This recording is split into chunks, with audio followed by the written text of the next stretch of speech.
What is up, everybody? Welcome to the Burndown YouTube channel. I have been over here in my sad country song of broken vehicles for I don't even know how long. We'll recap real quick for those of you guys following along. I've been kind of working on the Malibu as much as I can, but in reality I've been putting in a bunch of time because I've been trying to buy parts for my wife's Camaro. It's sitting out here. We got a 2016 with 8-speed that decided to be a 7-speed. It doesn't want to go in a second. So I've done all kinds of different things, tried a TCM, that didn't work, so it boiled down to either buy a valve body or buy a transmission. And Rock Auto came through, so I got a decent deal on this. I'm not going to say it's a smoking deal. They don't give those things away, but I felt like I crossed a hurdle because we have a part. Now I just have to do the work. But I'm saving that for this weekend, so that might make videos a little bit light. Maybe I'll cover doing that and you guys will watch me struggle. I have no idea what I'm doing, so it's not going to be an educational video. Maybe it'll be more like a I'm glad I'm not that guy type video. But yeah, man, I had to put tires on my truck, and then to top it off, so I saved up, got that thing squeaking by, kind of working on the boom here and there, and then my truck's water pump decided to let go, and that's my daily.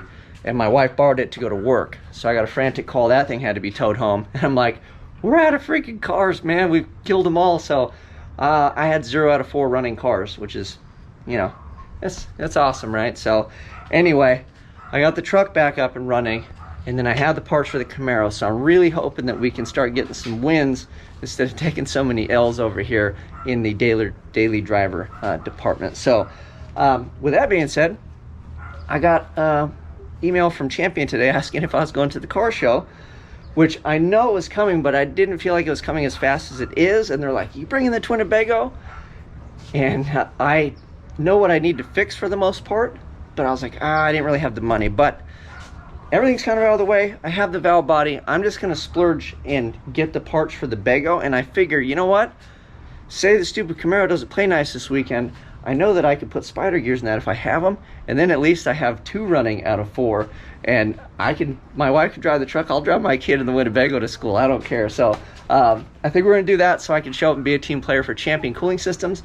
I'll put it on here. It is a fundraiser event. It is a great event. Awesome car show. Really nice stuff. And honestly, they probably shouldn't even let the Winnebago in. Maybe they'll usher me in early and just keep me away from the nice cars. But I feel like people would want to see it and they would enjoy it. So I'm going to try to be a team player and try to bring the Twinnebago out. So we're going to pull a third member today. When I pull it out, I'm not going to film all that part.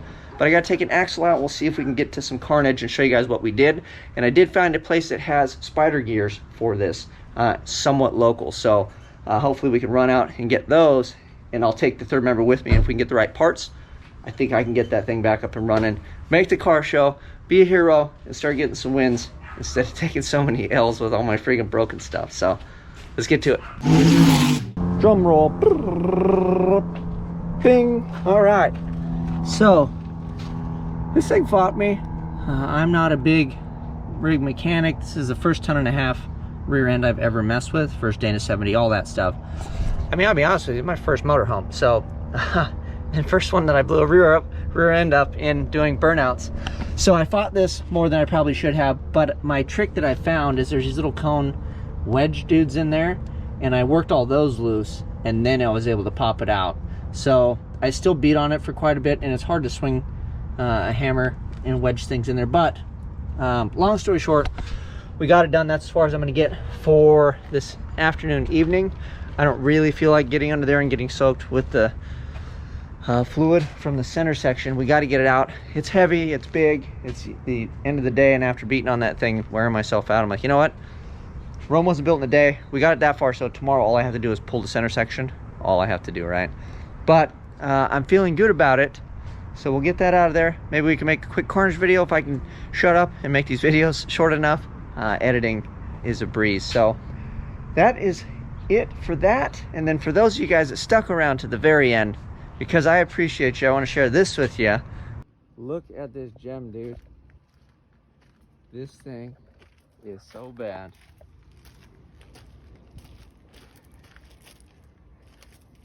So much want. Look at this time capsule.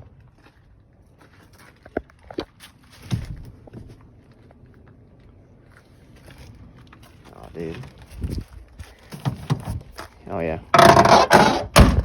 That thing is freaking rad. So we stumbled across that looking at Dana's 70 parts at lunchtime today. A buddy of mine has a private tow yard, and they have all kinds of stuff. It's basically like a private junkyard, and they have all these rear ends, and I got to like look at them all and go through them, and I didn't really find a match, although there was a motorhome that had a rear end in it.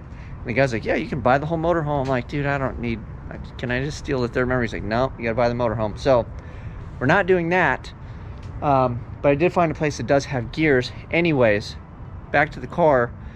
That thing is phenomenal. It's in really good shape for what it is. It's an inline 6-cylinder. I know it'll fit an LS because I wouldn't be the first guy to do it, but I thought that would be a really cool take it back to fun, take it back to cheap, because I know a lot of you guys really enjoy that stuff.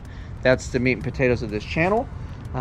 We've obviously gotten away with it with the Malibu, you know, because we're off in La La Land as far as expensive stuff goes. We're doing full race car things at this point with that, and I feel like you guys enjoy it and you'll cheer me on, but it's not attainable for normal average people, and I understand that as well.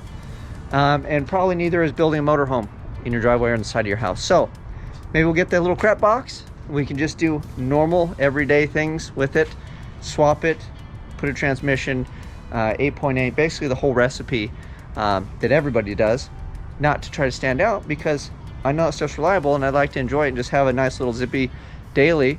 Put the thing on E85, do like a 5.3, pooh, that thing would be the jam. I bet we could get like 20 miles to the gallon. V8, make 300 at the tire, and a little crap box, 3,000 pounds with the back seat. What more could you ask for? And it fits in parking spaces, because everything I have is giant. It would be so rad to be able to park a car in a normal parking space. So let me know what you guys think. I put up a post today. I said, talk me off the ledge, and you guys were no help at all. And I'd imagine you guys are not gonna be helping the comment section on this video. But yeah, I already called dude. I haven't heard back, but I'm gonna try to make a deal on that thing because it's the hotness. I won't get to it though. We gotta get to my projects first, but we'll put that one on the back burner, and at least you guys know what you can look forward to. Till next time, like, subscribe, share, do all the things. You guys know what to do. I'm out.